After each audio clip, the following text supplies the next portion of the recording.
Excellences, Mesdames et Messieurs, honorables invités, chers partenaires et amis de la République démocratique du Congo, mes très chers compatriotes.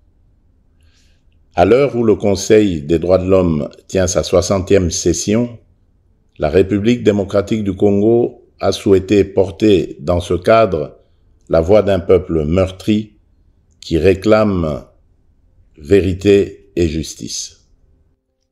Cet événement parallèle n'est pas un rituel protocolaire de plus. C'est un espace de parole utile pour éclairer les consciences et mobiliser les volontés. Depuis plus de 3 décennies, nos populations payent un tribut humain insoutenable, familles décimées, villages rayés de la carte, femmes et enfants brisés par des crimes planifiés et systématiques qui, dans leur modus operandi, relèvent pour certains actes de la logique du génocide. Trop souvent, ces tragédies ont été minimisées, relativisées, parfois niées. Nous sommes ici pour briser ce silence, lever le voile et appeler solennellement à la reconnaissance internationale des génocides perpétrés sur le territoire congolais, condition d'une justice qui répare et d'une paix qui dure. Notre plaidoyer se fonde sur des assises juridiques incontestables et sur un corpus de rapports concordants, nationaux et internationaux, qui documentent l'ampleur, la systématicité et l'intention criminelle de ces atrocités. Il ne s'agit pas d'émotion, mais de droit. Pas d'accusation gratuite, mais d'établissement rigoureux des faits. Le débat que nous proposons s'organise autour de 3 axes très concrets. 1. Cartographier les faits à caractère génocidaire commis en République démocratique du Congo au cours des 30 dernières années. 2. Établir l'existence de génocides perpétrés sur notre territoire à l'aune des critères reconnus par le droit international. Enfin, 3. Mettre en place une architecture de justice transitionnelle adaptée à nos réalités, garantissant vérité, poursuite et réparation. Pourquoi maintenant? Parce que notre génération a la responsabilité de rompre le cycle déni, impunité, récidive. Parce que la prévention exige d'abord la nomination des crimes et la reconnaissance des victimes.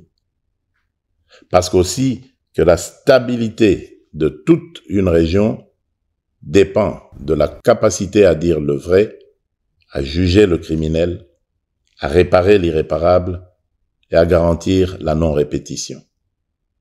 À cet égard, nous réaffirmons notre ancrage dans la Convention pour la prévention et la répression du crime de génocide du 9 décembre 1948 et dans l'ensemble des instruments pertinents du droit international. Notre démarche est conforme à ces principes. Elle vise la vérité, elle exige la justice, elle appelle à la réparation. Mesdames et messieurs, notre appel s'adresse à chacun des acteurs ici présents. Aux États, appuyez l'établissement d'un mécanisme international robuste de vérité et de qualification juridique des crimes, assorti de capacités d'enquête, de préservation des preuves et de coopération judiciaire. Aux organes des Nations Unies et aux organisations régionales, conjuguez vos efforts pour garantir la protection des civils aujourd'hui, la justice pour les victimes hier et des garanties crédibles de non-répétition demain. Aux institutions de justice, nationales, régionales et internationales, faites prévaloir la compétence et la complémentarité afin que nulle zone grise ne subsiste pour l'impunité. À la société civile, aux survivantes et aux chercheurs, votre travail de documentation, de mémoire et d'accompagnement est la clé qui ouvre la porte de la reconnaissance et de la réparation. Nous vous rendons hommage. Ce combat n'est dirigé contre aucune communauté. Il est mené pour l'humanité. Reconnaître un génocide, c'est protéger l'avenir en refusant l'oubli et le relativisme. C'est aussi accepter que la paix ne se décrète pas, elle se bâtit sur la vérité et la justice dans l'esprit de la réconciliation, avec des mesures concrètes de réparation, de mémoire et de réintégration des victimes dans la vie sociale. En ma qualité de président de la République démocratique du Congo, je prends l'engagement de soutenir les démarches sérieuses et crédibles visant à la reconnaissance des génocides commis sur notre territoire, à l'établissement des vérités, des responsabilités et à la garantie pour les victimes de leur droit à la vérité, à la justice et à la réparation. Notre main reste tendue pour le travail commun, notre détermination demeure entière.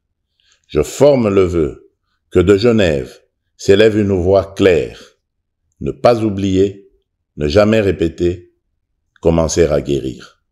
Que cette triple exigence irrigue l'action des institutions, inspire la coopération internationale et honore la mémoire de celles et ceux qui ne sont plus de ce monde.